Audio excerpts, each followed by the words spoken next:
The final moments of qualifying at the Australian Grand Prix were building towards something dramatic. Cars were pushing harder and harder as the track conditions improved, and every driver was searching for the last few tenths of a second. Then, suddenly, something unexpected happened. As Max Verstappen attacked the braking zone into Turn 1 at the Albert Park circuit, the car lost stability. The rear stepped out, the Red Bull rotated sharply, and within seconds the car slid toward the barriers. From the outside, it looked like a classic qualifying mistake, the kind that happens when drivers push beyond the limit. But when engineers began studying the data, the situation started to look far more complicated. At first glance, most viewers assumed the same thing. Verstappen must have braked too late. It's a common explanation in Formula One because qualifying laps demand absolute commitment. Drivers approach corners carrying maximum speed, braking at the very last possible moment before turning in. If the braking point is misjudged by even a few meters, the car can become unstable and the lap is ruined. But in this case, the onboard footage hinted that something else might have been happening before the car even reached the apex of the corner. Turn 1 at Albert Park is one of the most challenging braking zones on the circuit. Drivers arrive at extremely high speed before applying heavy brake pressure while preparing to turn into a medium-speed corner. During this phase, the car undergoes massive weight transfer. When the driver presses the brake pedal, the car's weight shifts forward, loading the front tires and helping them generate grip. At the same time, the rear of the car becomes lighter. That reduction in rear load can make the car more sensitive to instability if something disrupts the balance. When engineers analyze moments like this, the first thing they examine is the brake pressure trace. This data shows exactly how much force the driver applied to the brakes and how quickly that pressure changed. If the driver suddenly increases brake pressure too aggressively, the rear wheels can lock. When that happens, the rear tires lose rotational speed and grip disappears almost instantly. The car can then rotate uncontrollably. However, the telemetry from situations like this often reveals that the cause is not as simple as just pressing the brake pedal too hard. Modern Formula One cars are incredibly complex machines, and braking behavior depends on several factors working together. Brake balance settings determine how braking force is distributed between the front and rear axles. Aerodynamic load influences how much grip the tires have at different speeds. Downshifts through the gearbox can also affect stability because engine braking adds additional resistance to the rear wheels. This is where things start to get interesting. When a driver brakes from very high speed, the aerodynamic downforce generated by the car is extremely strong. That downforce helps push the tires into the track surface, increasing grip. But as the car slows down, aerodynamic downforce decreases rapidly. This means the balance of grip changes during the braking phase. If the driver is still applying significant brake pressure while the aerodynamic load is dropping, the rear of the car can suddenly become unstable. Imagine approaching Turn 1 at nearly 300 km per hour. At that speed, the car is producing enormous downforce. The driver hits the brakes, and for the first moment the car feels incredibly stable. But within seconds the speed drops, downforce decreases, and the balance of grip begins to shift. The driver must adjust brake pressure and steering input precisely to maintain control. In Verstappen's case, the timing of these adjustments may have been extremely close to the limit.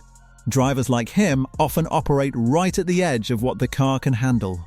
That edge is where lap time is found in qualifying, but it is also where mistakes or sudden mechanical behaviors can appear. Another factor that engineers consider in these situations is downshifting. Formula One drivers shift down through multiple gears during heavy braking zones. Each downshift introduces engine braking, which helps slow the car but also increases the load on the rear tires. If a downshift occurs while the rear tires are already close to losing grip, it can trigger instability. The interaction between brake pressure, engine braking, and weight transfer is extremely delicate. When everything works perfectly, the car remains balanced and the driver rotates smoothly toward the apex.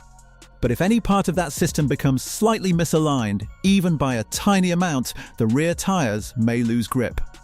This leads to a critical question. Was the crash caused by driver input, by the car's balance, or by the combination of both? In Formula One, the answer is often somewhere in between. Drivers operate machines that are tuned to the absolute limit of physics.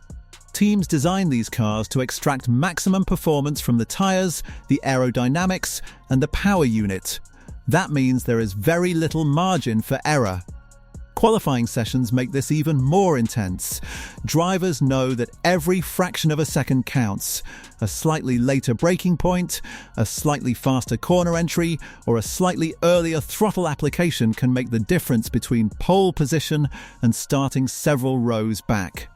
Because of this, drivers often push closer to the edge during qualifying than they would during a race. Verstappen is particularly known for his aggressive corner entry style. He often prefers a car with strong front-end response that allows him to rotate the car quickly when turning into a corner. This style can produce extremely fast lap times because it helps align the car early for the exit phase. But it also means that the rear of the car must remain stable while the front rotates. If the rear becomes unstable during braking, the car can spin very quickly. Once the rear tires lose grip and begin sliding, recovery becomes extremely difficult because the car is already turning at high speed. Drivers must react instantly with steering corrections and throttle modulation, but sometimes there simply isn't enough time.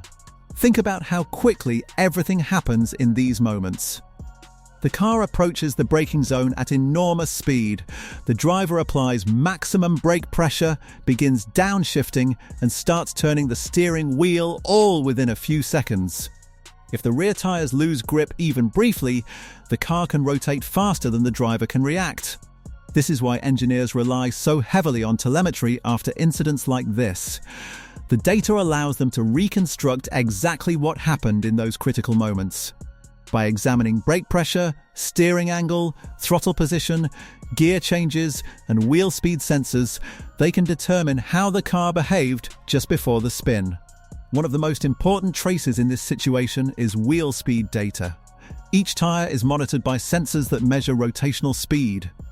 If the rear wheels suddenly slow down relative to the front wheels during braking, it suggests that the rear tires locked or lost grip.